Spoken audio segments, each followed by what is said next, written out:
Donc aujourd'hui, on travaille sur rémission, convalescence, rétablissement, nouvelle pédagogie de la guérison.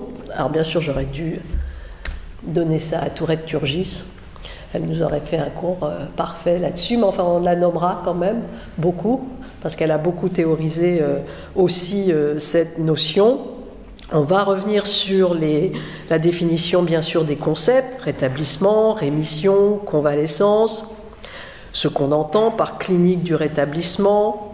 On reviendra avec un texte de Tourette Turgis notamment sur les compétences des patients, et le fait de poser les patients pas simplement comme receveurs du soin, receveurs du care, mais comme producteurs de soins, producteurs de care, et bien évidemment avec la mise en place d'un référentiel important concernant leur expertise. Donc je donnerai un exemple de référentiel de formation qui a été mis en place notamment par Tourette Turgis et l'Université des patients.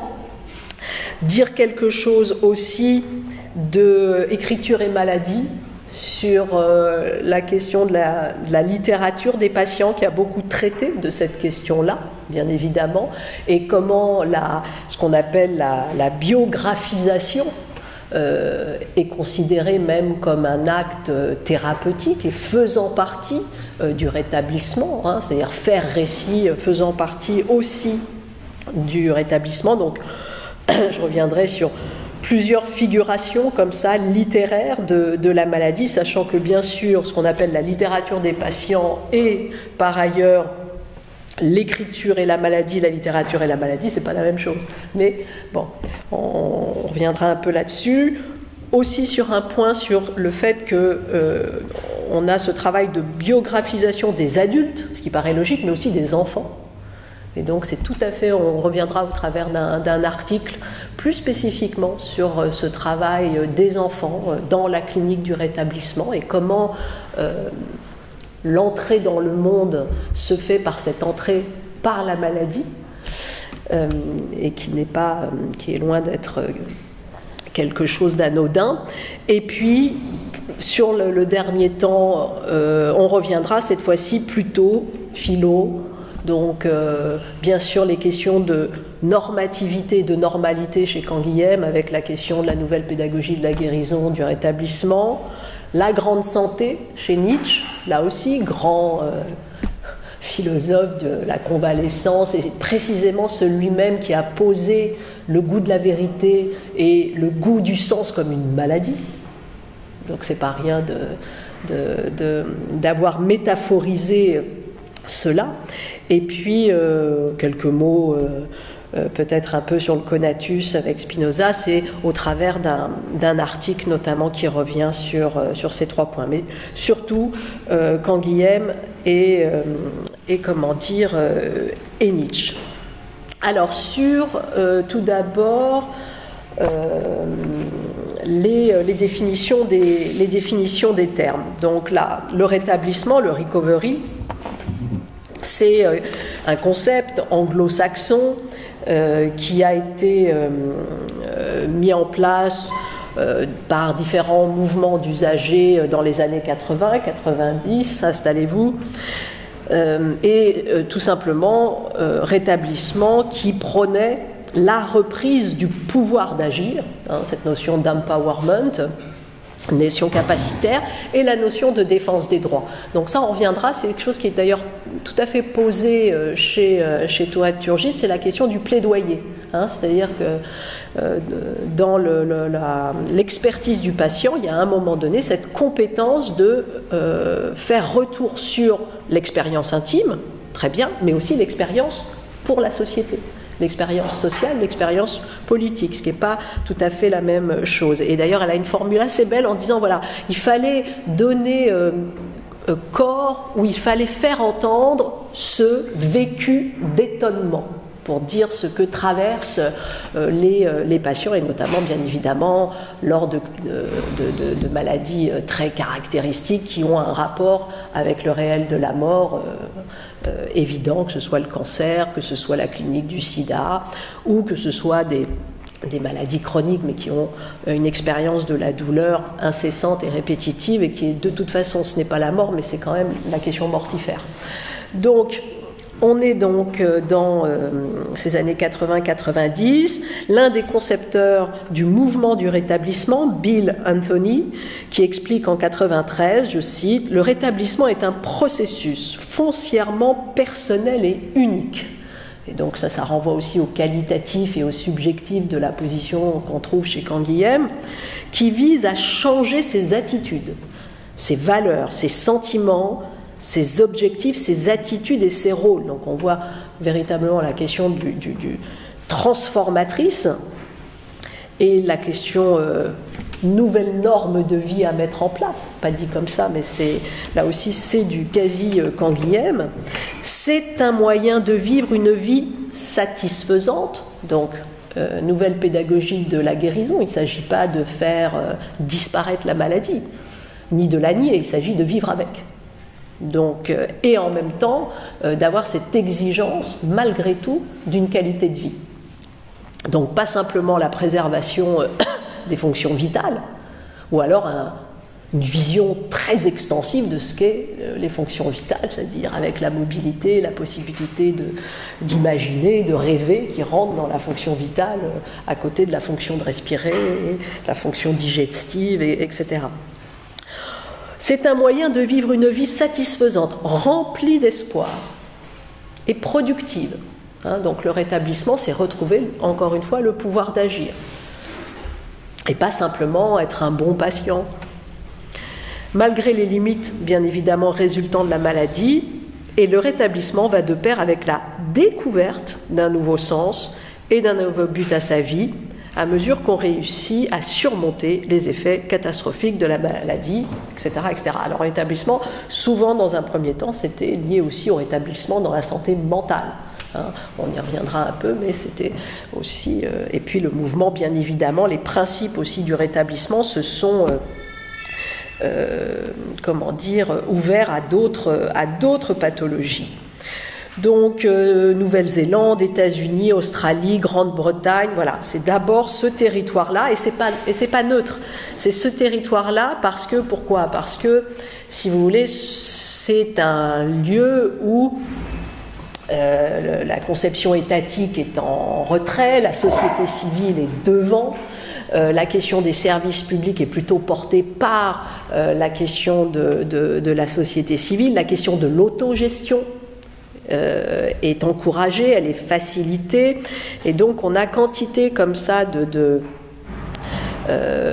principes libéraux qui sont aussi au cœur de cette clinique du rétablissement. Ce qui est important, c'est que c'est l'invention d'une nouvelle norme, et c'est aussi l'évaluation de critères propres de cette qualité de vie. Ça aussi, c'est quelque chose. Donc là, on quitte le référentiel objectif, organique, symptomatique, pour pénétrer dans un référentiel subjectif. Quelle est la qualité de vie selon moi ? Qu'est-ce qui est important selon moi ? Ça va être de bouger, ça va être de retrouver mon travail, ça va être d'avoir une certaine relation avec ma famille, avec mes enfants, etc., etc. J'aime faire un certain type de sport ou pas, et donc qualité de vie telle que l'individu le définit lui. Donc la question à ce moment-là du témoignage des patients est bien évidemment très important. Dans ces différents principes, vous avez vu, c'est étonnant, cette question de l'espoir, mais c'est pas étonnant, puisque bien évidemment, on l'a vu ici souvent, que la maladie, et notamment la maladie chronique, et notamment celle qui est confrontée au réel de la mort, confronte le patient à une impossibilité de projection dans l'avenir, en tout cas à une difficulté sur ça, et on a bien vu ici, On l'avait vu avec Bergson récemment, sur le fait que pour avoir une personnalité en place, il fallait nécessairement avoir une conjugaison dialectique entre le passé, le présent et l'avenir et le futur. Donc la question de l'espoir est au centre du rétablissement, ça n'a rien de superfétatoire. C'est véritablement rappeler que sans ça, il n'y a pas d'opérativité et il n'y a pas de possibilité d'agency, de devenir agent. Ensuite, bien évidemment, tout le fait que rétablir, c'est aussi rétablir le patient comme être relationnel. Donc étroitement associé à l'inclusion sociale, à sa capacité d'assumer des rôles sociaux et bien évidemment être relationnel dans l'univers du privé avec sa famille et puis l'univers plus public, politique, professionnel.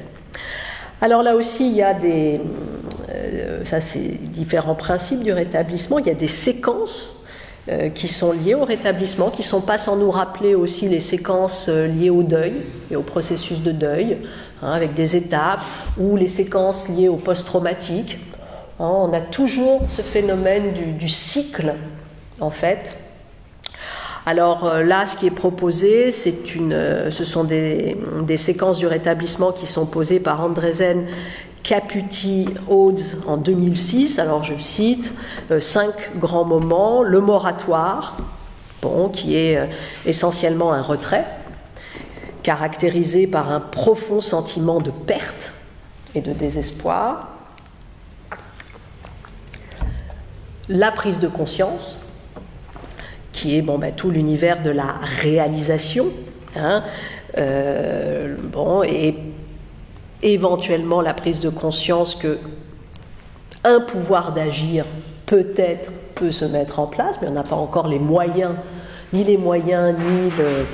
le ressenti réel, ça reste une prise de conscience, une intellectualisation.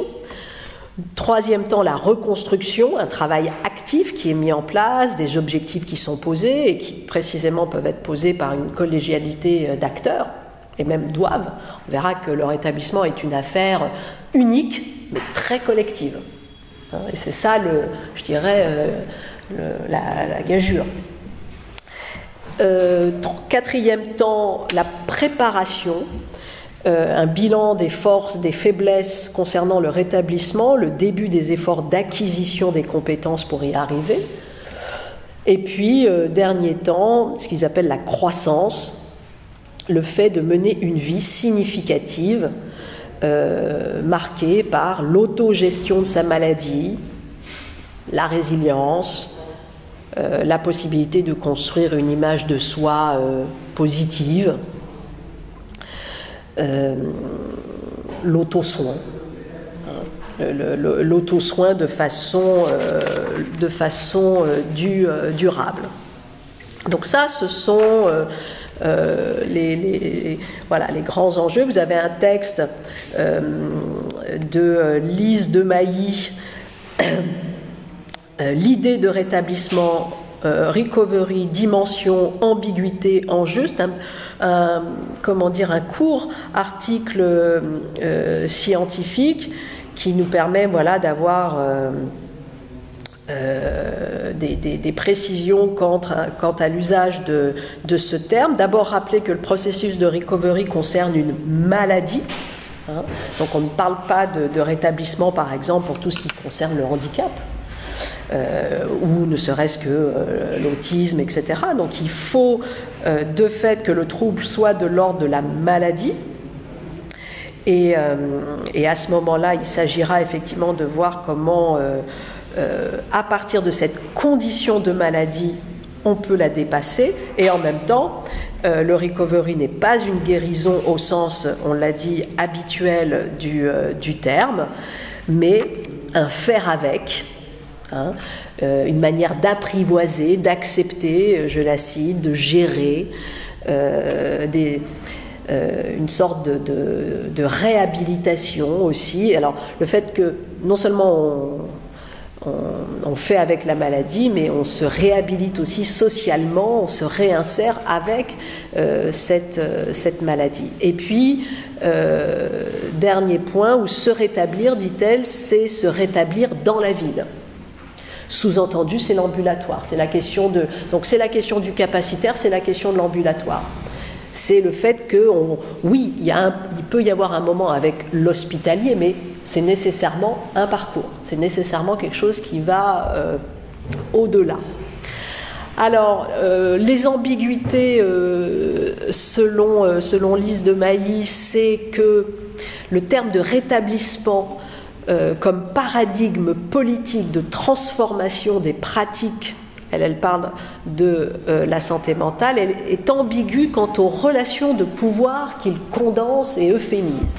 Qu'est-ce qu'elle cherche à dire ? Elle cherche à dire tout simplement qui va décider, qui va évaluer que le patient est rétabli dans la question de la santé mentale. Est-ce que c'est le patient lui-même ? Est-ce que c'est son entourage ? C'est un peu différent pour d'autres pathologies, mais pour la santé mentale, c'est vrai qu'il y a des ambiguïtés plus fortes. Qui va décider que la maladie qui affecte le patient n'est pas guérissable et qu'il ne vaut pas la peine de tenter la guérison, mais seulement une bonne gestion de la maladie ? Parce qu'on peut voir le rétablissement dans son seul aspect positif, et puis on peut voir le rétablissement comme un renoncement, d'une certaine manière, à une guérison plus explicite de la maladie. Donc, quoi qu'il en soit, dit-elle, rétablissement désigne aussi, je l'ai dit tout à l'heure, c'est unique et c'est une fabrication collective, donc ça désigne une visée de transformation de l'institution psychiatrique, en l'occurrence ici. Donc quand on parle de clinique du rétablissement, c'est bien sûr tout ce cycle qui touche le patient, mais c'est aussi tout l'institutionnel qui est pris dans cette boucle et comment il se réforme et comment il pense une conception de la maladie, là aussi beaucoup plus holistique. Et ça a inspiré, rappelle-t-elle, des innovations récentes comme les médiateurs de santé pairs, un programme qui s'appelle Un chez soi d'abord, ou alors des innovations plus anciennes, type les groupes d'autosupport, le grand courant de la réhabilitation sociale. Donc le rétablissement, longtemps, avant d'être ouvert encore une fois à d'autres pathologies, cancer, post-cancer, etc., c'était un paradigme pour approfondir tout simplement la psychiatrie asilaire et obliger aussi la psychiatrie à travailler avec le secteur social. Pourquoi elle revient aussi sur les origines sociétales, je l'ai dit, donc plutôt anglo-saxonnes de ce terme, et donc plus spécifiquement États-Unis, Canada, on l'a dit, Nouvelle-Zélande, Australie, mais surtout Canada, États-Unis. D'abord, le fait que nous sommes dans un contexte, je l'ai dit, j'avais appelé ça la société civile qui a la main sur, entre guillemets, la question de l'intérêt public, mais c'est le fait que les politiques de santé mentale, à ce moment-là, ont lien avec une forme de désinstitutionnalisation qui est forte et qui a laissé pendant longtemps les malades mentaux isolés à la rue, avec des accompagnements très faibles. Donc le rétablissement est aussi arrivé comme une solution pour parer au désastre qui était là dans les années 80. Deux, on l'a dit, ce grand rôle de plaidoyer porté par les associations de patients, les mouvements d'usagers puissants, revendiquant leur empowerment et revendiquant le fait qu'ils font partie de la régulation. Et au Québec, rappelle-t-elle, c'était ce slogan des usagers de la psychiatrie « Rien sur nous, sans nous ». Bon, donc la question aussi d'un consentement qui est au cœur du rétablissement et de prendre en compte le consentement dans toutes ces dimensions. Et puis, c'est vrai, une tradition cognitivo-comportementaliste qui est importante, qui met au centre de cet aller mieux un certain type d'apprentissage, enfin un apprentissage de certaines capacités spécifiques de gestion de la maladie. Alors, ambiguïté dans la mesure où, ben voilà, dès qu'on a des TCC quelque part, il y a toujours cette controverse entre, d'un côté, liberté, et puis contrôle social, voilà, considération qu'il y a des individualités déviantes et qu'il faut un peu les normaliser. Donc, oui, aussi, mais pas que, bien évidemment, parce qu'on peut avoir un usage des TCC beaucoup plus, si j'ose dire, conjoncturel et surtout pas systémique, et précisément venant travailler, voilà, le faire avec un symptôme, hein, et Dieu sait si tous les cliniciens qui sont ici savent que c'est souvent très très nécessaire et qu'on a même des symptômes qui empêchent de toute façon de travailler de manière plus profonde, psychanalytique. Et que c'est en gérant un petit peu ça qu'on va pouvoir au contraire ensuite travailler plus correctement. Alors, alors oui, petite différence, comment dire, la rémission, juste côté définition, on parle de rémission lorsqu'une affection cède du terrain et que l'état du patient s'améliore temporairement. Si tous les signes de la maladie ont disparu, il s'agit d'une rémission complète et bien évidemment, ça ne signifie pas toujours que le cancer, par exemple, a été totalement éliminé. Et puis, cette notion de convalescence, avant d'y revenir de façon plus littéraire, là aussi, de quoi parle-t-on ? Aujourd'hui, par exemple, on peut parler, depuis, puisque ça a été codifié par le décret en 2008, du 17 avril 2008, sur ce qu'on appelle les établissements de soins de suite et de réadaptation, les SSR, communément appelés les maisons de convalescence. Et là aussi, avec une activité très codifiée, l'activité de soins de suite et de réadaptation mentionnée, qui a pour objet de prévenir et de réduire les conséquences fonctionnelles, physiques, cognitives, psychologiques ou sociales des déficiences et des limitations de capacité des patients et de promouvoir leur réadaptation et leur réinsertion.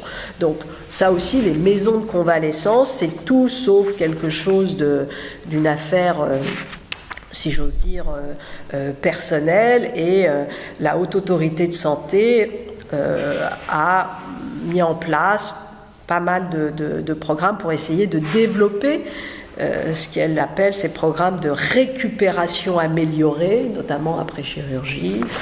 Et on voit, dans ces maisons de convalescence, tentative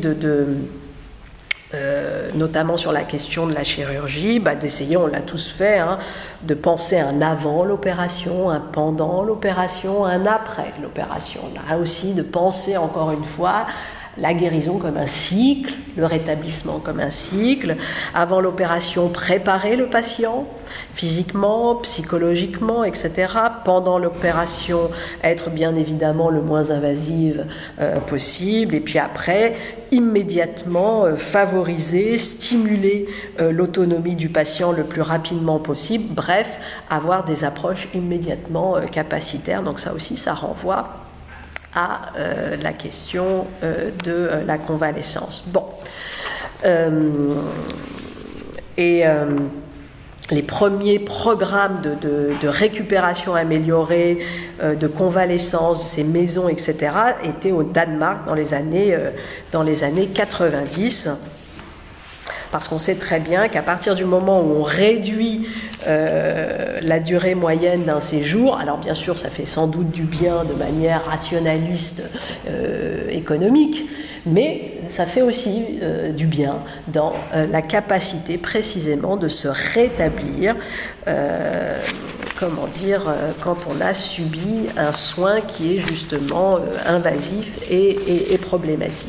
Alors, un peu sur la question de quid de la convalescence, du rétablissement dans la littérature comme objet littéraire. Je vais pas, là c'est vraiment, on pourrait quasiment ouvrir toute la littérature, sans parler de ceux qui, comment dire, résolument sont des écrivains médecins, parce que Dieu sait si il y en a eu des grands. Alors il y a un petit article comme ça qui vaut d'un médecin d'ailleurs, André Crismer, qui s'appelle Littérature, patient et médecin. C'était un article dans la revue Santé conjuguée, décembre 2016. Où il a rappelé de nombreux écrivains qui ont été bien sûr médecins ou qui ont commencé des études de médecine, mais qui ont aussi considérablement parlé du rapport à la maladie, à la santé, etc. C'est Aragon, c'est Breton, c'est Bulgakov, c'est Céline, c'est Duhamel, c'est Oraison, c'est Rabelais. Plus près de nous, c'est des gens comme Winkler, dont on connaît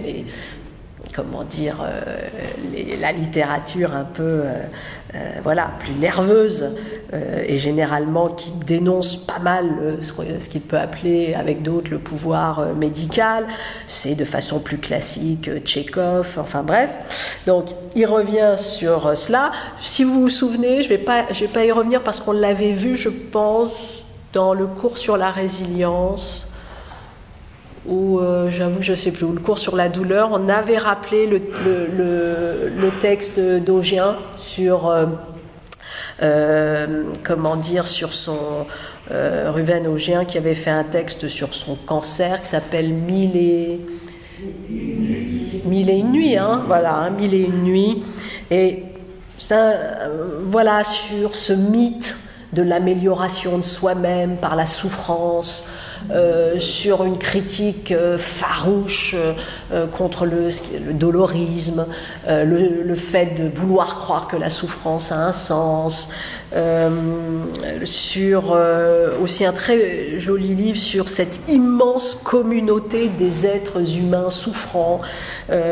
Donc je passe rapidement, mais c'est vrai que c'est un livre qui sur l'absence de sens, de maladie, et que en fait lui s'était approprié d'une certaine manière sa maladie, précisément pas par la construction fantasmatique d'un sens, mais par la dérision, par la distance, par l'absurdité assumée.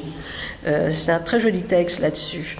Et puis qui, bien évidemment, on l'avait aussi vu, ce texte de Fritz Zorn, Mars, qui est pour lui d'ailleurs, qui est cité souvent dans le texte d'Augien. Le texte de Guibert aussi, qui est cité, le texte de Solzhenitsyn, Le pavillon des cancéreux, qui est cité. C'est-à-dire comment, au travers de cette approche expérientielle de la maladie, il fait également une approche expérientielle littéraire, avec des moments assez intéressants, contre-intuitifs.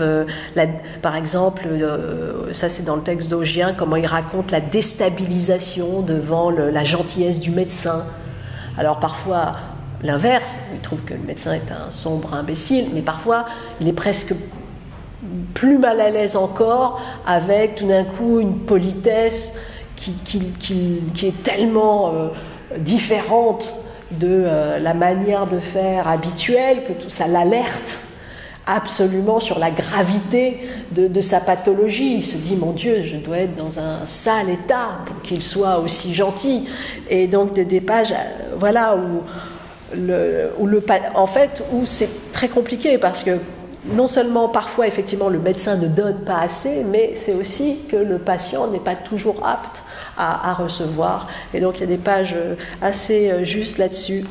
Et avec le fait que lui met en place, d'où le titre, Mille et une nuits, qu'il met en place ce rapport comme étant sa propre Sherazade, en essayant que sa vie dépend, entre guillemets, des autres, qu'il n'a plus la main là-dessus, qu'il est en sursis, et comme s'il fallait séduire et la maladie et le corps médical pour rester un jour de plus vivant. Donc c'est assez, voilà, hein, et il dit: les médecins ne sont pas assez conscients que les patients font des efforts pour être aimés. Voilà, le fait que bien évidemment l'homme malade est considéré comme un déchet social,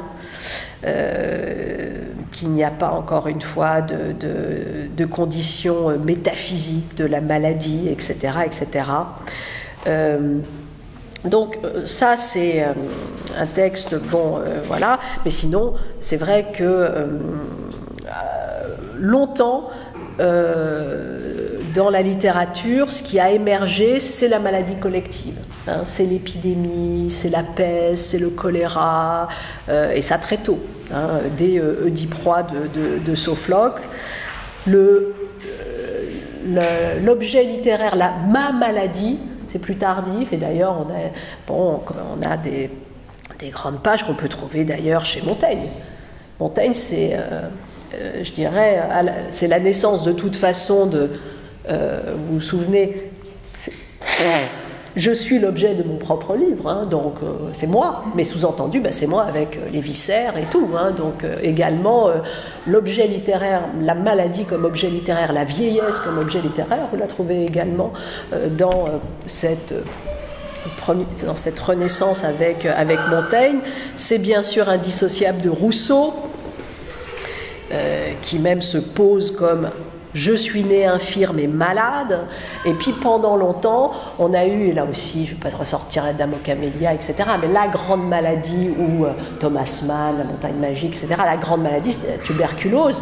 Bon, et on voit très bien que pour que le cancer devienne un objet littéraire, il a fallu attendre quand même un petit peu plus longtemps. Et c'est vrai que la tuberculose, comme elle était une maladie qui pouvait toucher éminemment la jeunesse, elle était d'autant plus, si j'ose dire, littéraire, alors que vous avez quantité d'autres maladies, hein, qui sont portées notamment par le réalisme des romans, Zola, mais ce sont des pathologies, ce sont des maladies du vice. C'est l'alcoolisme, c'est les addictions, c'est la syphilis, etc. Mais ce n'est pas, bien évidemment, l'arbitraire. Voilà. Et puis le cinéma qui souvent a attrapé la maladie, mais la leucémie, enfin les choses, et puis au travers, on pense à Love Story, enfin que sais-je. Voilà. Alors dans ce petit texte d'André Christmer, on revient sur ça, et puis il va reprendre l'essai remarquable de François Laplantine, que vous avez peut-être lu, qui s'appelle « Anthropologie de la maladie », et qui est un petit peu une analyse de la littérature, 400 romans qui sont passés au crible pour essayer précisément de faire une étude ethnologique des systèmes de représentation étiologique et thérapeutique dans la société occidentale contemporaine. Voyons. Donc, je vous le dis parce qu'il y a des grandes typologies, on va dire. Le modèle de la maladie bénéfique et la maladie maléfique. Donc, quelles sont-elles? Alors, les attitudes dites négatives, c'est, dit Laplantine, c'est le modèle de la maladie maléfique. Alors, il va donner quelques exemples. Je ne cite pas tout, hein, je donne juste. C'est par exemple Kafka, dans son journal, 1954, c'est-à-dire la maladie résignation. Donc ça c'est un autre où c'est avec Catherine Mansfield, pareil, dans son journal, il parle de maladie soumission. Ensuite, vous avez tout ce qui concerne la maladie abjection. Vous trouvez beaucoup ça chez Céline.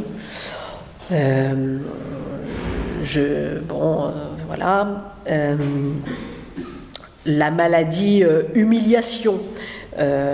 Donc, c'est, lui, dit-il, un exemple chez Bazin.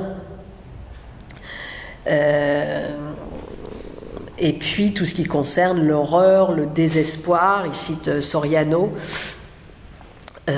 Donc ça, c'est, on va dire, bon, véritablement une maladie avec le sentiment de perte. Bon.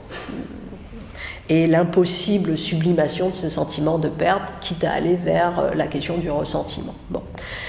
Et puis le modèle maladie bénéfique, comme kairos, hein, comme occasion à saisir, divine, pour en faire quelque chose. Hein. On l'avait vu là aussi, quand on avait parlé des 3 conceptions du temps, que sont le chronos, l'aion et le kairos, bon, l'occasion, quoi.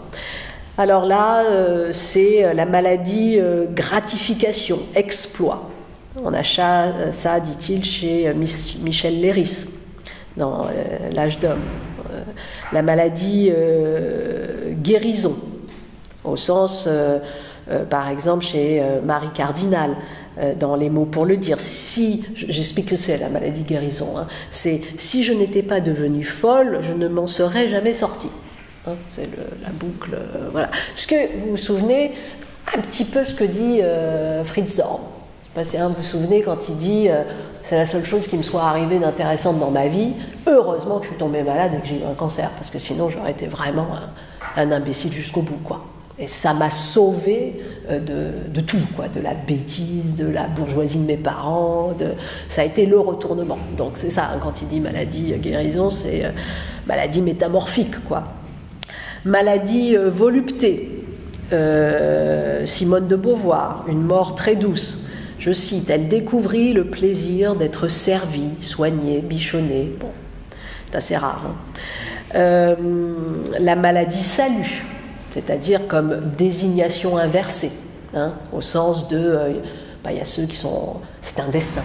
Un destin, alors c'est pas comme châtiment, ça peut être éventuellement preuve d'une sainteté, on va dire une approche sacrificielle de la maladie. Je suis malade pour que d'autres éventuellement ne le soient pas. Bon, on a ça un peu chez Proust. Donc la maladie comme instrument de transfiguration artistique aussi chez Proust. Je cite, « La maladie, en me faisant mourir au monde, m'avait rendu service. » Et c'est vrai que beaucoup s'amusent toujours à dire que si Proust n'avait pas été le souffreteux qu'il a été et le grand asthmatique qu'il a été, il n'aurait peut-être pas écrit La Recherche. Bon, c'est un petit peu court, mais de fait, ça lui a permis et ça l'a obligé souvent à garder la chambre. Mais on sait très bien ici que jusqu'à un certain point, parce que quand on a des douleurs atroces, on ne peut pas, bien évidemment, écrire. La maladie initiation, là aussi, hein, chez Thomas Mann, La montagne magique.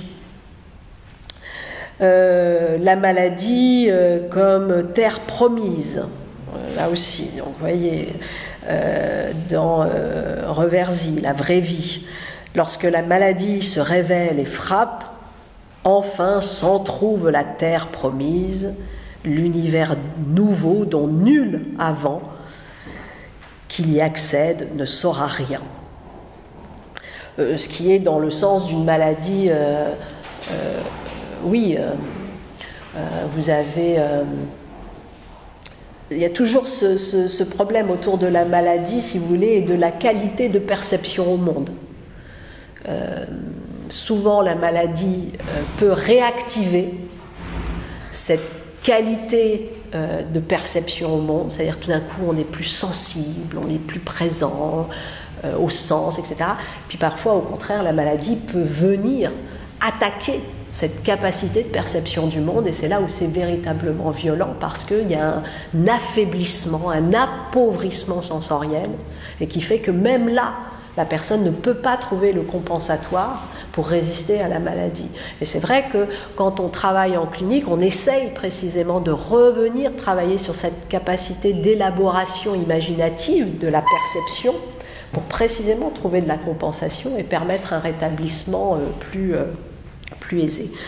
Et puis, le Fritz Zorn, la maladie comme chance. Bon, je l'ai tout à l'heure dit, le cancer, c'est une maladie de l'âme dont je ne puis dire qu'une chose, c'est une chance. qu'elle se soit enfin déclarée. Je veux dire par là qu'avec ce que j'ai reçu de ma famille au cours de ma peu réjouissante existence, la chose la plus intelligente que j'ai jamais faite, c'est d'attraper le cancer. Depuis que je suis malade, je vais beaucoup mieux qu'autrefois avant de tomber malade. Donc voilà, voilà quelques... ça c'est la grande littérature, si j'ose dire, qui bien évidemment n'a eu de cesse d'en passer par ce récit de la maladie. Et puis il y a ce qu'on a dit tout à l'heure, la biographie, la littérature des patients, où véritablement on apprend.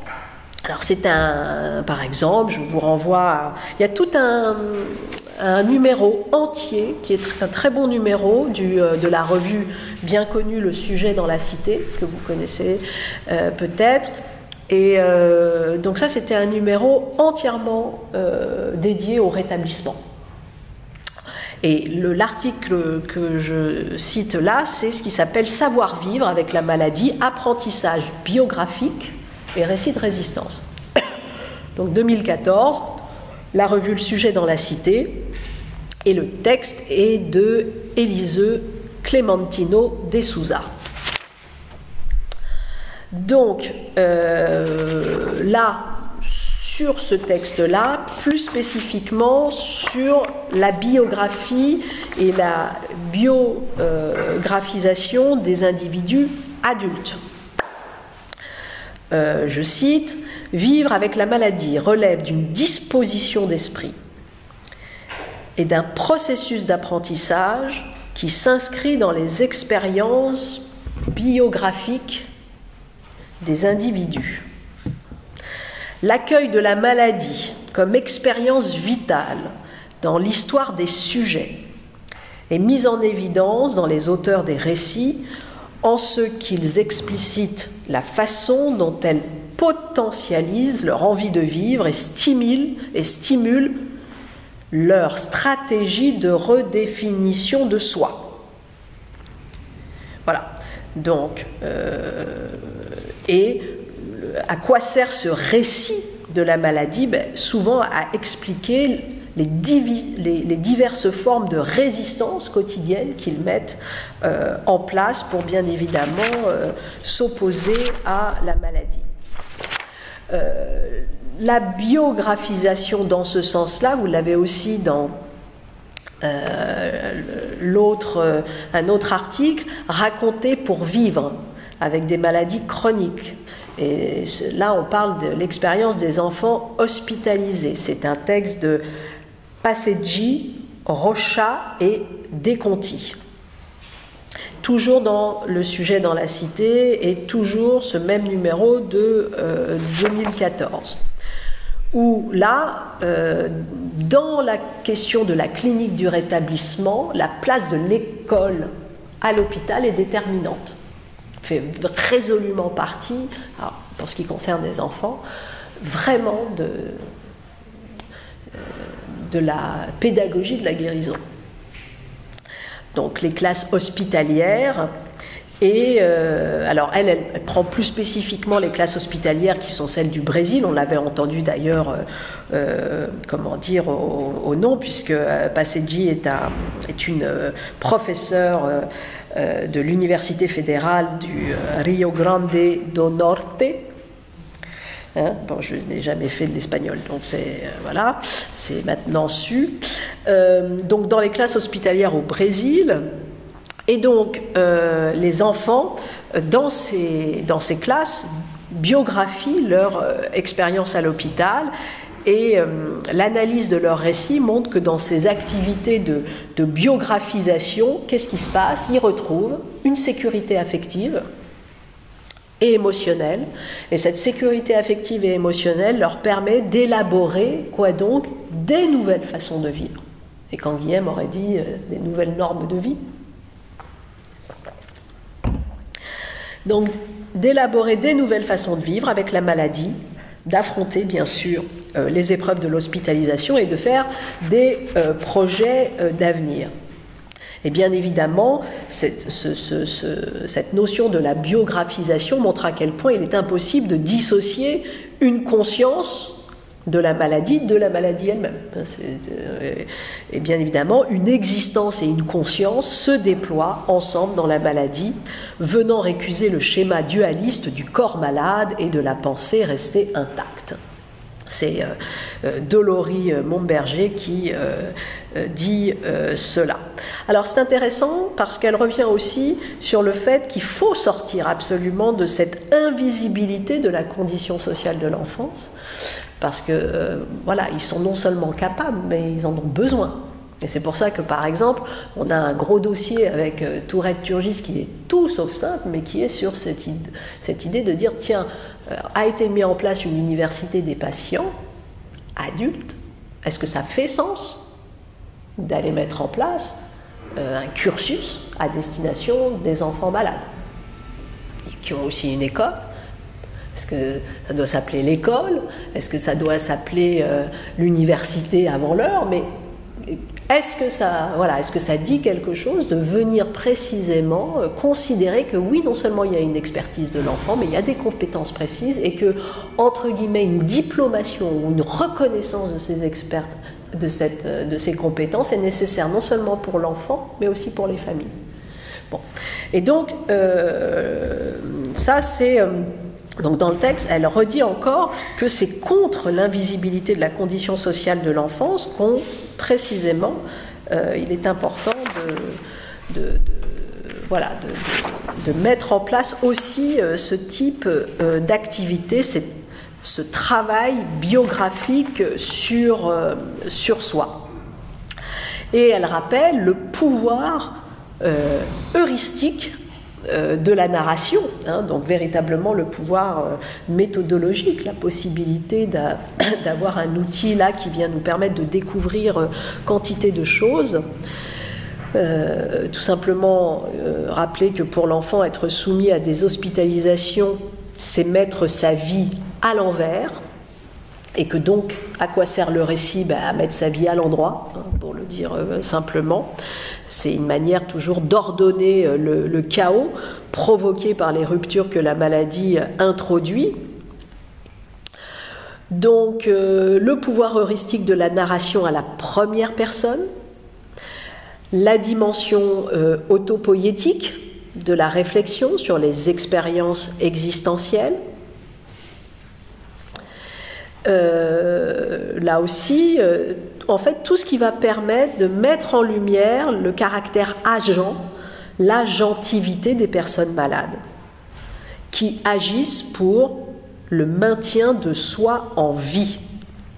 Et alors, dernier point qui est tout à fait intéressant, c'est ce qu'on disait tout à l'heure, d'après Jérôme Brunner, qui lui travaille dans le domaine de la psychologie culturelle et qui rappelle ceci. La disposition humaine à raconter des histoires commence à partir du moment où l'enfant, entre 2 et 3 ans, apprend à relier les événements en séquence, à poser des enchaînements logiques entre les faits de son vécu. Et c'est ça qui est important, et c'est dans l'apprentissage de cette habilité que les enfants acquièrent des formes d'interprétation par lesquelles ils entrent dans la sphère de la culture humaine.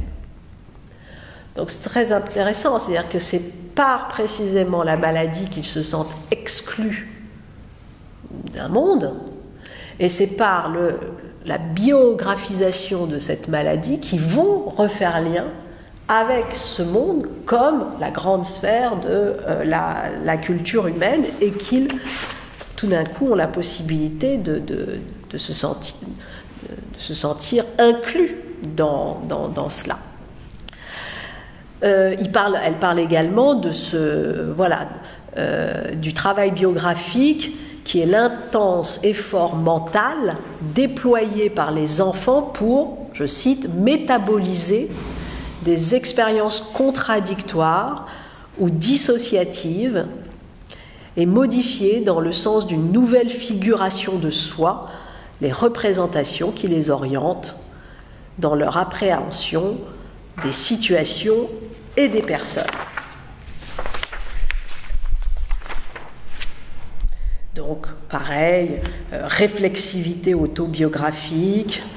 Là aussi, alors, je vous donne quelques tout petits exemples. Vous verrez vous-même le texte sur ces extraits de biographisation des enfants, 6 ans, 5 ans, donc quand même très jeunes.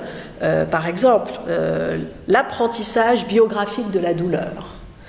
Alors c'est pas l'enfant qui a écrit ça. Voilà ce qu'écrit l'enfant. Je trouve les piqûres pires que la douleur. Mais je pense aussi que cette douleur n'est là qu'une fois. L'autre douleur reste là et ne passe que si on prend des médicaments. Bon, voilà, donc très bien vu, entre guillemets, voilà, qu'il y a plusieurs types de douleurs. Il y a des douleurs conjoncturelles, en fait des douleurs qui n'en sont quasiment pas, elles sont très désagréables, mais elles sont inexistantes. Bon, la piqûre, et puis en fait il y a l'autre grand combat, la grande douleur, qui est là. Toute l'ambivalence aussi des enfants par rapport à l'hôpital, comme lieu heureux, parce que c'est là où on les guérit, et puis comme lieu aussi malheureux. Voilà, donc ils cherchent résolument à comprendre leur maladie, c'est nécessaire, et à partir du moment, et c'est ce que racontent vraiment les récits, à partir du moment où ils comprennent cette maladie, il y a un phénomène de résistance qui tombe, il y a un phénomène d'apaisement, il y a un phénomène de sécurité qui arrive, et qui tout d'un coup fait que on est dans le soin possible, et on n'est pas simplement dans la lutte, on n'est pas simplement dans le combat, on n'est pas simplement dans le sentiment d'être puni, etc. Et donc c'est un plaidoyer très fort pour les classes hospitalières à l'intérieur, parce que c'est bien sûr ces activités de biographisation, mais c'est aussi la classe. Alors on l'organise comme on peut, hein, bien sûr, c'est-à-dire renouer avec les routines de l'apprentissage, absolument nécessaire, la possibilité de construire de nouvelles connaissances. Voilà, je suis vulnérable à un endroit, mais pas dans tous les endroits. Donc très important que l'éducation continue des transformations très significatives. Et donc, résultat, une fois qu'on a posé ça, c'est ok, très bien, mais alors comment on conçoit ces services-là? Parce qu'on sait bien que c'est jamais simple en termes d'hygiène, de protection, de ceci, de cela. Donc, résultat, là aussi, il y a un petit passage sur quid, à ce moment-là, si dans cette guérison, ce rétablissement, la classe est importante, ben, comment on conçoit ce type de service, comment on forme aussi les enseignants pour cela. Il y a une grande association qui s'appelle l'École à l'hôpital qui fait ça depuis plus de 40 ans et qui fait un travail assez extraordinaire. Mais voilà, des enfants qui disent « Quand je suis ici, les maîtresses m'enseignent, je trouve ça bien parce qu'on étudie et qu'on ne cesse pas d'apprendre. » Bon, des choses très simples, mais qui montrent à quel point cela engendre des bénéfices absolument conséquents, encore une fois, comme espace de sécurité affective et émotionnelle qui leur permettent d'élaborer des nouvelles façons de penser, de sentir, de comprendre et de vivre la maladie. Résultat, on a des petits patients experts là qui apprennent très tôt à affronter la complexité des sentiments ambivalents et dont je pense qu'on pourrait faire quand même pas mal de choses pour voilà. Alors, autre point avec Tourette, avant d'en arriver à Canguilhem et Nietzsche. Alors là aussi, toujours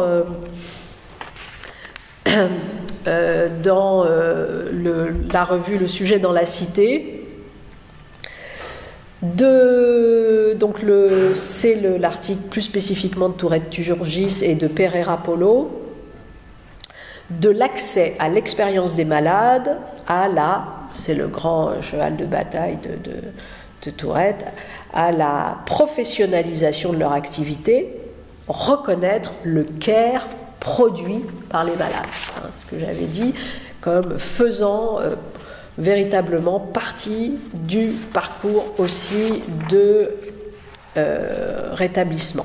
Donc elle rappelle les deux dans cet article sur ce vécu d'étonnement qu'est l'expérience de la maladie, que le sujet malade va utiliser l'expérience de la maladie comme levier pour faire des choix dans un environnement qui se transforme, qui le transforme, qu'il transforme, au sens où il poursuit son développement, voire s'investit dans sa survivabilité.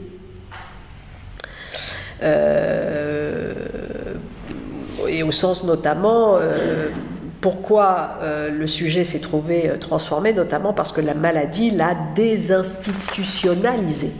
Et d'ailleurs, la diplomation chez Tourette, c'était vraiment ça, hein, c'était de retourner la désinstitutionnalisation qui s'était jouée pendant des années par précisément une reconnaissance symbolique qui est celle de la diplomation et qui est, je dirais, une manière très forte d'imprimer en soi un rapport à l'institution, quand même. Bon, donc, et d'utiliser le rôle, le statut transférentiel et transitionnel de l'étudiant pour permettre un rétablissement plus productif, plus actif. Alors,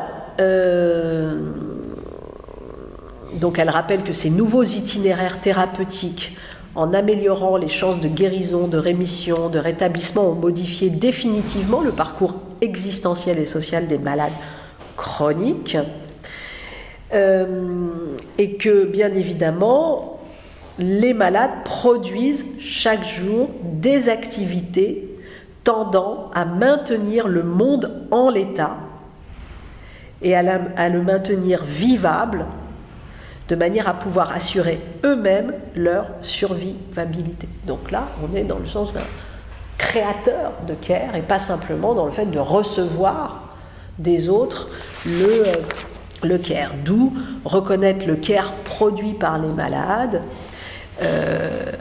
qui,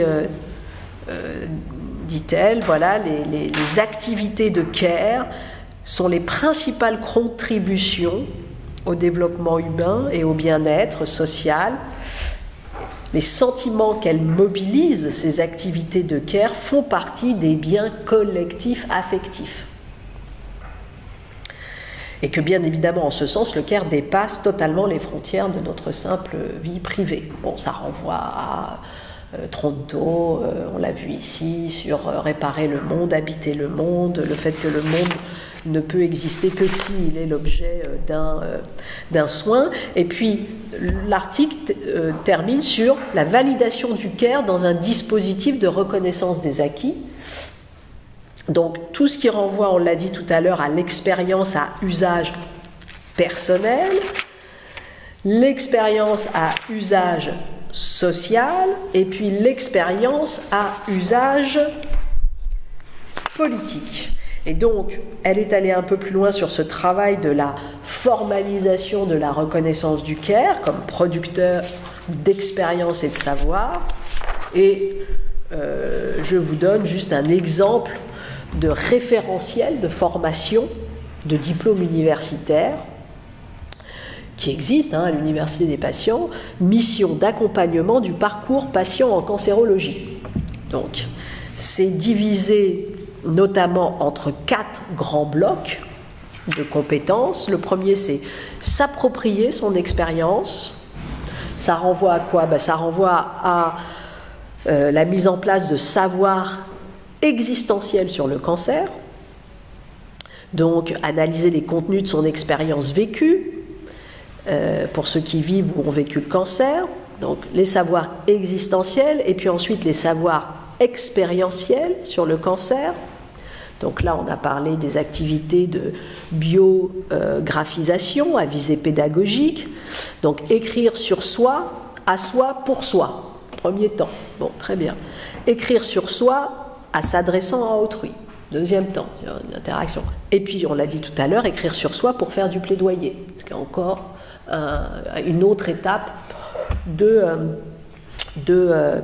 l'expertise. Ensuite, le deuxième grand bloc, c'est de transformer son expérience, avec toujours des savoirs existentiels, des savoirs d'explicitation de l'expérience vécue et des savoirs d'action. Donc, vous verrez, hein, là aussi, il y a beaucoup de... c'est des choses, voilà, qui... Alors, je donne par exemple, parler de la maladie à la première personne, à la deuxième personne, à la troisième personne, c'est-à-dire renvoyer à la question des soignants, de la science, etc. Bien sûr, tout ce qui renvoie à les connaissances en oncologie, puisque dans la transformation de son expérience, on va aller sur la question des savoirs théoriques. Donc, il y a tout un passage, bien sûr, sur l'initiation à la cancérologie, l'histoire, l'épidémio, le vocabulaire, les étapes du parcours de soins, les traitements spécifiques, les soins de support, les traitements biosimilaires, les génériques, l'impact psychosocial du cancer, le résultat de quantité d'études et notamment de VICAD5, l'organisation de la lutte contre le cancer en France ou dans d'autres pays, donc une sorte de benchmarking de ça, être au fait des dernières avancées de la recherche en oncologie, donc tout un état de l'art des revues de littérature en SHS, enfin, ça c'est toute la partie de connaissances en oncologie, savoir théorique. Et puis ensuite, vous avez ce qui va venir enrichir sa connaissance du parcours de patient en oncologie, avec aussi la mise en place de savoirs d'action qui renvoient à la pratique de l'accompagnement, et puis la mise en place de nouvelles compétences, notamment des compétences relationnelles. Donc là, pour le coup, il y a un certain type de métier qui est celui de counseling, donc du conseil en post-cancer. Donc on apprend ce métier-là. Et puis dernier point, transformer son parcours diplômant en parcours professionnalisant, qui est encore voilà. Et donc on fabrique un projet généralement, s'initier à l'ingénierie de projet, réussir son parcours universitaire, se professionnaliser. Et donc voilà, bon, par exemple, on apprend à construire une étude de cas en cancérologie, à traiter, à synthétiser des données ici de l'expérience patient, à les croiser avec les données issues de l'evidence-based medicine en cancérologie, etc., etc. Donc on monte en puissance dans cette capacité de créer des indicateurs de langage commun avec ceux qui sont précisément dans ce métier. Voilà.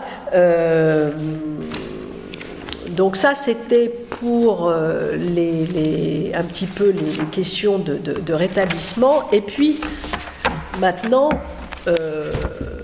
la partie plus, plus philo, avec surtout un grand temps autour de Nietzsche et un petit peu de Canguilhem. Alors, j'ai pris deux choses. Bon, le grand texte classique sur, comme dit Nietzsche, l'avantage d'une santé chancelante. Ben, c'est le Gai Savoir. Bon, là, c'est l'édition de 1887. Ça commence comme ça au tout début du Gai Savoir. J'ai bien conscience des avantages que me procure ma santé chancelante. Deuxième temps de la phrase, sur tous les gens à l'esprit trapu. Bon, donc on retombe un peu dans ce qu'on a vu avec aussi Fritz Zorn, et puis dans la maladie initiation, dans la maladie un peu salut, dans la maladie métamorphique, donc l'expérience plutôt bénéfique. Et puis le fait que on va, on continue.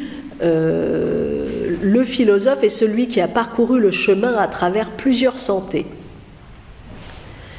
et qui a aussi traversé autant de philosophies. Donc il y a une espèce de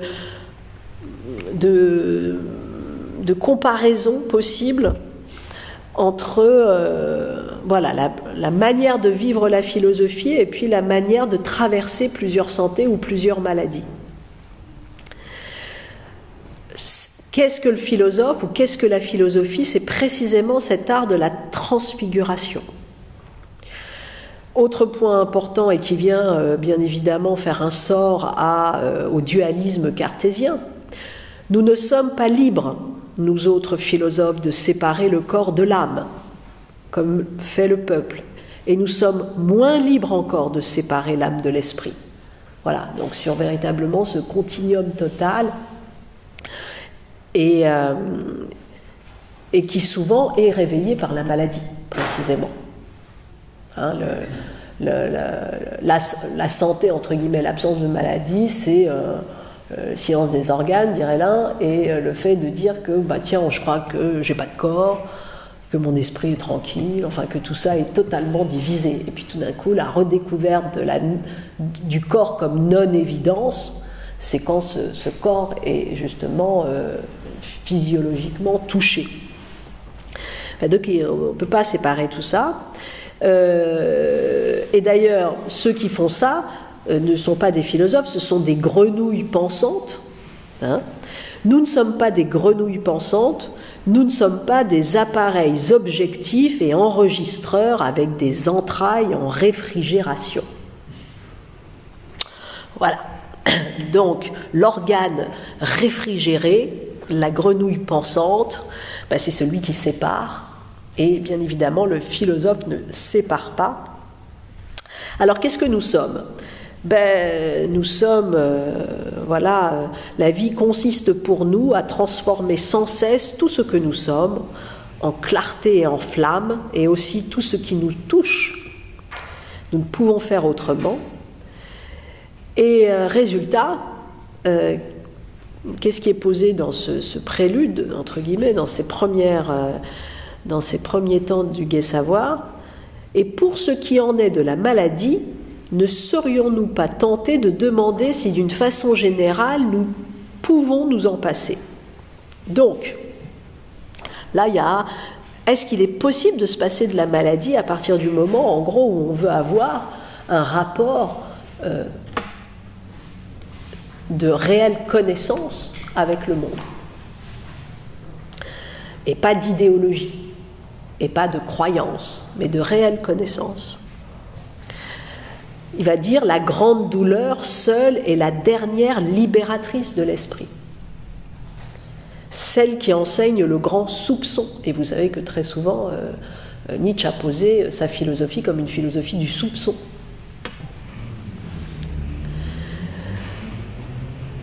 Et c'est voilà, donc encore une fois, il ne s'agit pas... C'est pour ça qu'il ne faut pas faire une mauvaise lecture, il ne s'agit pas de dolorisme. Attention, en aucun cas, Nietzsche a une vision morale de la souffrance. En aucun cas. La souffrance ne rend pas meilleure. Il le dit d'ailleurs plus loin dans le texte. Pas du tout ça. Non. La souffrance, il a une vision intellectualiste, si j'ose dire, épistémologique de la douleur. D'ailleurs, c'est comme Schopenhauer qui dit que la douleur est la seule positivité. C'est-à-dire, c'est un truc, là on l'attrape pour le coup. Hein, c'est pas en creux, quoi. Bon. Je doute qu'une pareille douleur nous rende meilleurs. Donc c'est pas ça l'enjeu, encore une fois. Mais je sais qu'elle nous rend plus profonds. Donc c'est une affaire de connaissance. C'est une affaire de rapport au monde.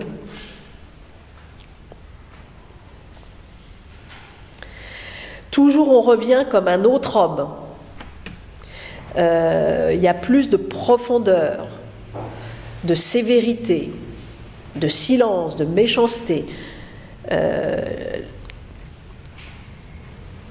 Il va continuer un peu plus loin en disant, voilà, c'en est fait de la confiance en la vie est elle-même devenue un problème, Mais c'est un problème au sens où on peut le penser. On peut, encore une fois, l'attraper. Et résultat, nous connaissons un bonheur nouveau. Alors, un petit peu de sexisme sympathique dans le texte. Notre amour est comme l'amour pour une femme sur qui nous avons des soupçons. Bon, pas ce qu'il y a de mieux dans le texte, mais... Alors, que je n'oublie pas pour finir de dire l'essentiel. On revient régénéré de pareils abîmes, de pareilles maladies graves. Alors ça veut dire quoi? Et ça c'est très important dans... c'est toute la différence aussi, si vous voulez, entre la santé et la grande santé. La grande santé chez Nietzsche, c'est précisément celle qui a traversé l'épreuve de la douleur, de la souffrance, de l'absence de sens, etc. Et c'est pour ça qu'elle est grande. Et alors là, ce qui va être essentiel et ce qui est très spinoziste d'une certaine manière, même si c'est pas dit comme ça, c'est que vous avez chez Nietzsche, et on y reviendra dans un texte de Paul Valadier, donc qui était l'ancien directeur de la revue Études. C'est précisément, je pense, je ne sais plus dans quelle revue c'est. Et dans cet article, Paul Valadier, qui s'appelle « Maladie du sens et gai savoir chez Nietzsche », on va y revenir, c'est-à-dire que la santé, la grande santé, c'est le gai savoir, précisément. On va revenir à ça. Et la maladie, c'est d'abord l'absolu besoin de sens. C'est ça qui fait la maladie des êtres. Donc, on a là un retournement qui est important. Mais avant d'arriver, ça, je continue un petit peu sur le gai savoir. Donc, résultat, on revient régénéré, et au lieu d'avoir ce mauvais goût, dit-il, de la vérité, c'est le fameux texte de « Non, nous ne trouvons plus de plaisir à cette chose de mauvais goût, la volonté de la vérité à tout prix. » Voilà ce qui nous rend malades. Et voilà le signe de notre maladie. Cette folie de jeune homme dans l'amour de la vérité, nous avons trop d'expérience pour cela, nous sommes trop sérieux, trop gais, trop éprouvés par le feu, trop profond. Nous ne croyons plus que la vérité demeure vérité si on lui enlève son voile. Nous avons assez vécu pour écrire cela. Donc, qu'est-ce qui va se substituer précisément à cette volonté de vérité à tout prix qui cause la maladie? C'est la question de la joie, c'est le goût pour la joie, c'est la question du gai savoir. Nous sommes donc des convalescents, c'est comme ça qu'il se définit, nous autres convalescents, précisément parce que nous avons su aller au-delà de la nécessité de cette vérité à tout prix. Et nous avons su comprendre que la vérité aime à se cacher, la nature aime à se cacher. Voilà, on devrait honorer davantage la pudeur que met la nature à se cacher derrière les énigmes, dit-il. Et puis, ce rappel des Grecs à la fin qui est très connu également, puisqu'il dit, voilà, il faut être comme les Grecs, superficiels par profondeur. Vous vous souvenez de cette célèbre formulation. Donc, voilà, c'est véritablement une autre façon de poser la philosophie et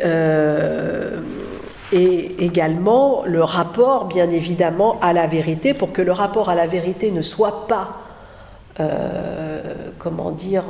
le lieu d'une maladie. Il faut précisément en passer aussi si j'ose dire, par l'expérience de la maladie pour comprendre un autre rapport au monde, au corps. Bon.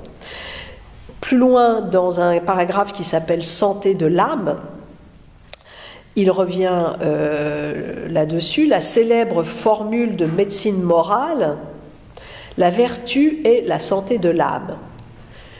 Pour le coup, il dit, il faudrait plutôt dire ta vertu est la santé de ton âme, car en soi, il n'y a point de santé.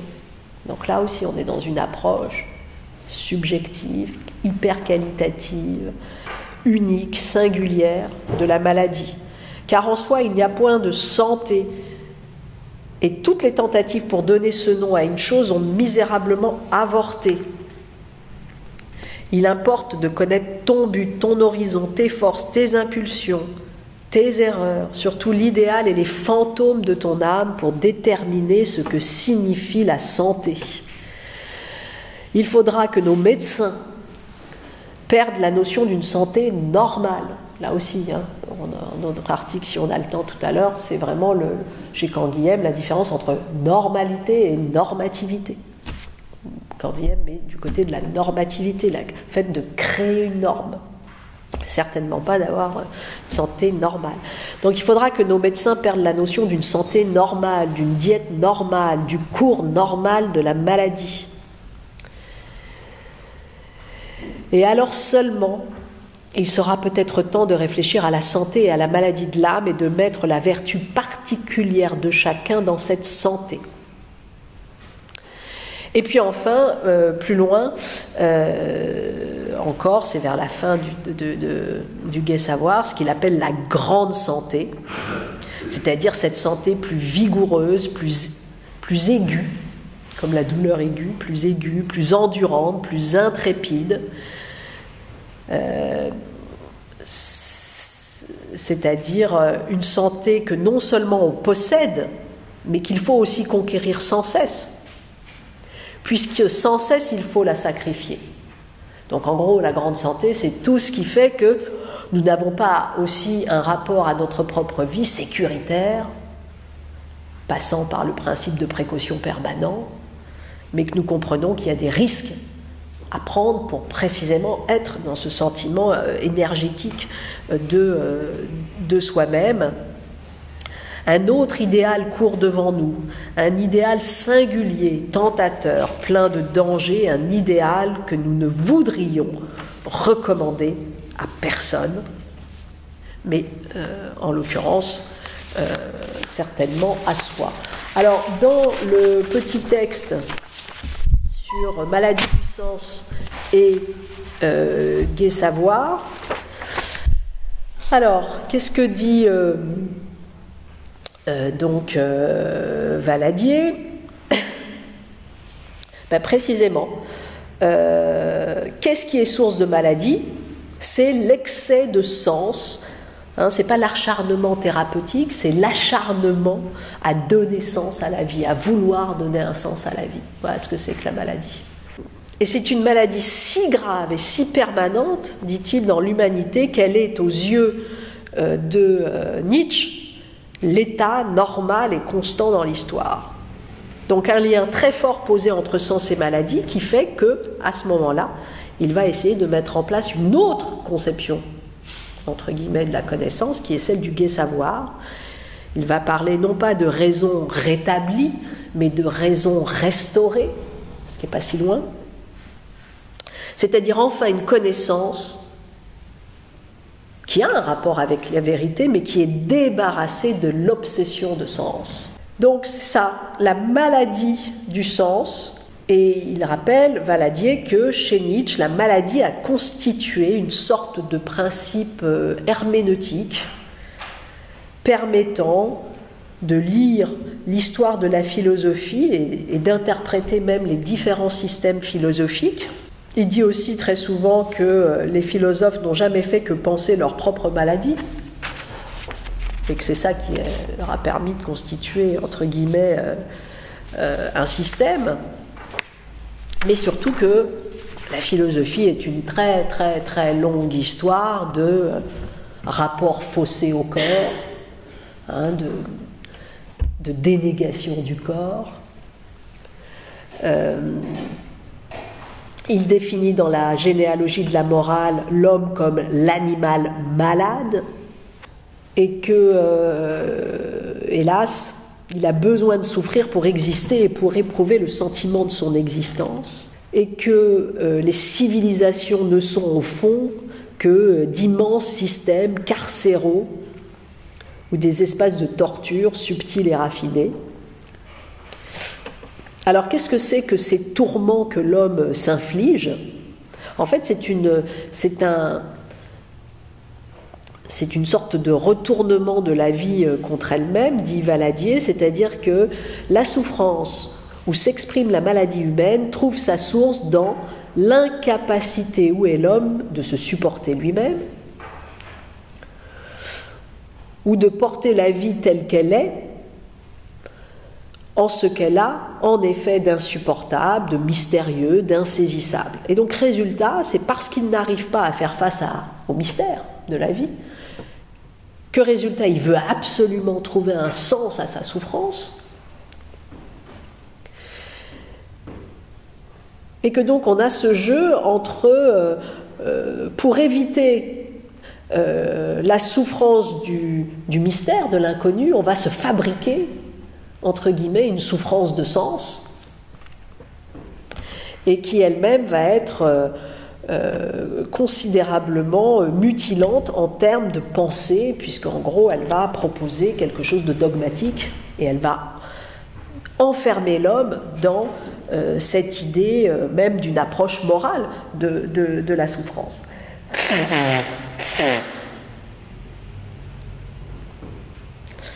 Et donc c'est bien sûr toute une charge contre l'idéal ascétique qui tire sa force de conviction de l'aptitude à donner sens à une souffrance, à vivre. C'est ce qu'il appelle la volonté de vérité à tout prix. Bien évidemment, les religions sont devant concernant cette chose-là. Elles ont attrapé cette maladie de l'homme, de la volonté de vérité à tout prix, pour précisément lui faire croire qu'elles vont le soigner, et en fait l'enfermer dans une souffrance encore plus grande qui est celle de son propre dogmatisme. Donc, et comment il nomme cette volonté de vérité à tout prix? Il la nomme la volonté de croyance. C'est une volonté malade et défaite, dit Valadier, affolée par son incapacité à vivre, qui veut, et son désir ou son impuissance à vivre la pousse à s'accrocher à n'importe quelle issue qui donne du sens. D'où la question du fanatisme, d'où la question, bien sûr, qui est une maladie de sens. Et alors, Valadier dit, donc à s'accrocher à n'importe quelle issue qui donne du sens, à la limite, indépendamment de la plausibilité des contenus. C'est pourquoi elle veut à tout prix se défaire de son mal à être, ce qui veut dire qu'elle ne mesure pas le coût, et même que plus le coût est élevé, plus la vérité ou la croyance proposée seront crédibles. Vous voyez le truc? C'est-à-dire que, comme c'est de toute façon infernal, on va chercher le sens parfois le plus délirant pour précisément calmer, enfin croire qu'on va apaiser, encore une fois, cette impossibilité de faire face à l'absurde, la vacuité du monde, etc. Et c'est pour ça que chez Nietzsche, on parle de gai savoir, on parle d'amor fati, le fait d'aimer le fatum, d'aimer le destin, d'aimer à ce point-là les choses qu'on peut espérer qu'elles reviennent, et donc d'avoir une attitude totalement d'accueil au monde. Et c'est comme ça qu'est pensée encore une fois la connaissance chez Nietzsche. Donc une complicité intrinsèque entre la volonté de mort et la volonté de sens, au sens de volonté de vérité à tout prix. Et c'est ce qu'il appelle également dans le crépuscule des idoles le problème de Socrate. il va mettre dans le même sac le christianisme, le rationalisme socratique, comme cette volonté de sens maladive qui est, selon lui, le moteur de la dialectique, qui prétend dévoiler les moyens d'accéder au vrai et donc de sortir des contradictions du sensible qui, elles, sont insupportables pour l'homme faible, puisque c'est aussi comme ça qu'a été posée la faiblesse de certains hommes. Et donc, l'enjeu, mettre en place, inventer cette nouvelle santé, en gros, faire en sorte que l'homme sorte de ses illusions de sens, séparer l'homme de sa volonté de croyance. Voilà ce que c'est la nouvelle santé. Faire en sorte que l'homme arrive à vivre, peut-être dans la douleur, mais dans la grande santé, parce qu'il n'a plus besoin de croire. Hein? Et donc c'est tout cela dans soit le gai savoir, soit dans la généalogie de la morale, et qui permet à ce moment-là de cesser aussi de condamner la vie comme mauvaise, ou de condamner le corps comme mauvais, ou de condamner les sens comme mauvais, etc. etc. Et c'est tout aussi là, chez Nietzsche, le diagnostic du ressentiment. La nouvelle santé, c'est ce qui nous préserve aussi du ressentiment et de cette haine que nous avons contre ce corps qui est insuffisant ou de ce sens qui est manquant, etc. etc. Donc,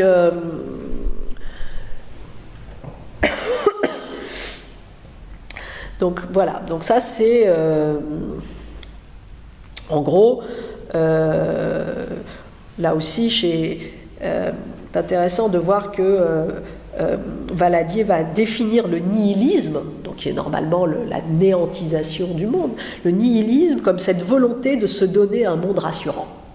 Alors que ce n'est pas nécessairement comme ça qu'on approcherait la question nihiliste. Bon, donc voilà. Hop, hop, hop, je regarde mon heure.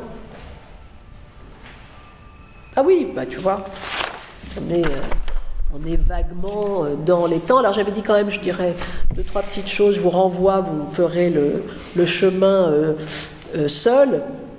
Donc un texte qui est dans une revue Perspective interdisciplinaire sur le travail et la santé, 2014, un texte de Pierre Roche sur normativité, enfin un article, normativité, grande santé et persévérance en son être. En gros, on sait que ça va parler de Canguilhem, de Nietzsche et de Spinoza. Donc, puisqu'on aurait pu aussi aller sur le conatus, le maintien dans son être. Donc, où là, on revient sur véritablement cette conception dynamique de la santé, non pas comme état, mais comme adaptation, comme procédure plutôt de normativité, je l'ai dit. Le corps vivant est donc cet existant singulier dont la santé exprime la qualité des pouvoirs qui le constituent, en tant qu'il doit vivre sous l'imposition des tâches, donc en relation d'exposition à un environnement dont il n'a pas d'abord le choix. Donc le corps vivant, c'est ce qui sait en gros faire avec un milieu qui est dans l'ultra-contrainte. Bon, le corps vivant, c'est une capacité d'inventer une norme de vie alors même que ce qui est proposé là est déstabilisant.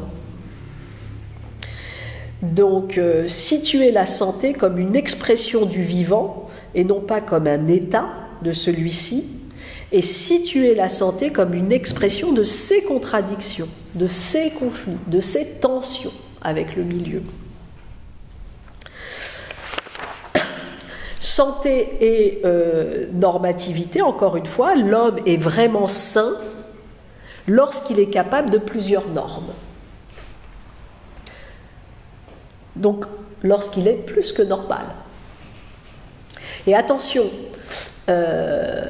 Donc santé n'a rien à voir avec la normalité, santé ça a à voir avec la normativité, c'est que la santé exprime la normativité du vivant, autrement dit la capacité à produire des normes, à en jouer, quel que soit le milieu, qu'il soit hospitalier, qu'il soit hostile.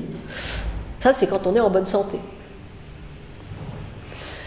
C'est-à-dire on continue d'inventer une norme de vie alors même qu'on est dans un milieu hospitalier ou hostile.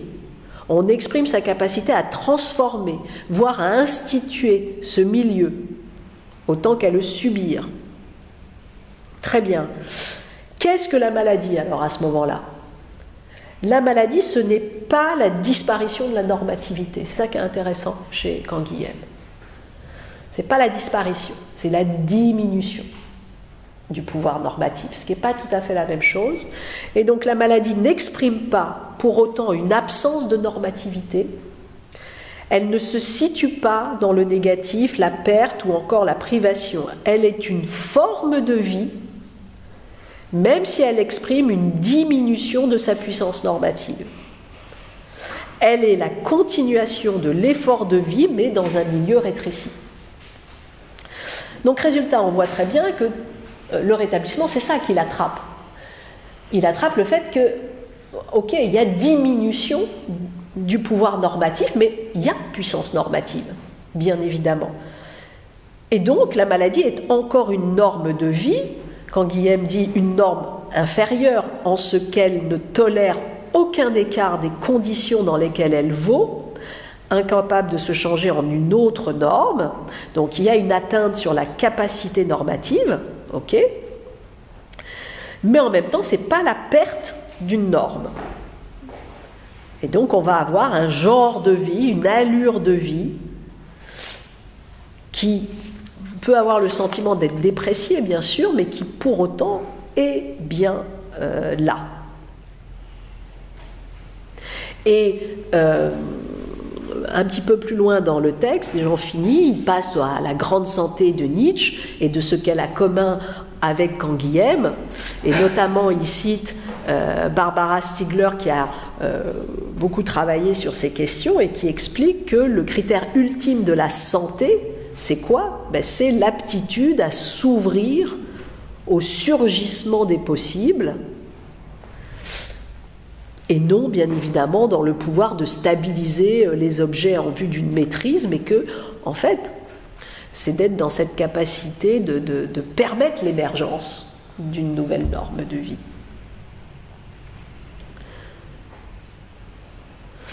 Bon, et puis vous verrez, voilà, encore une fois, que la grande santé chez Nietzsche, c'est véritablement cette capacité non seulement à prendre des risques, mais surtout à vaincre les tendances morbides qui sont celles de la volonté de croyance. Voilà, voilà.